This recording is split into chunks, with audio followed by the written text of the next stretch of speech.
জনগণ দুর্নীতিবাজ লুটেরাদের ক্ষমতায় দেখতে চায় না বলে মন্তব্য করেছেন জামায়াতে ইসলামীর নায়েবে আমির ডাক্তার সৈয়দ আব্দুল্লাহ মুহাম্মদ তাহের। দুপুরে রাজধানীর ইঞ্জিনিয়ার্স ইনস্টিটিউশনে আয়োজিত সমাবেশে তিনি এই মন্তব্য করেন। বলেন, দেশ পরিবর্তন হয়েছে একটি আন্দোলনের মাধ্যমে, এখন সময় এসেছে মানুষের অধিকার ফিরিয়ে দেওয়ার।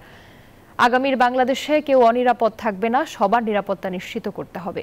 যৌক্তিক সময়ের মধ্যে সংস্কার কাজ শেষ করে নির্বাচিত প্রতিনিধিদের কাছে ক্ষমতা হস্তান্তর করতে অন্তর্বর্তী সরকারের প্রতি আহ্বান জানান জামায়াতে ইসলামীর নায়েবে আমির। প্রয়োজনীয় সময় জামাত এই সরকারকে দিতে চায়, কিন্তু আমরা চাই সরকার একটা রোডম্যাপ দেখ। সংস্কারের কতদিন লাগবে?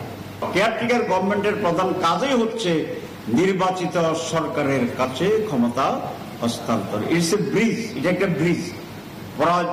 বিদায়ী সরকার, নিউ সরকার, এর মাঝখানে যে একটা bridge, this is caretaker Sarkar.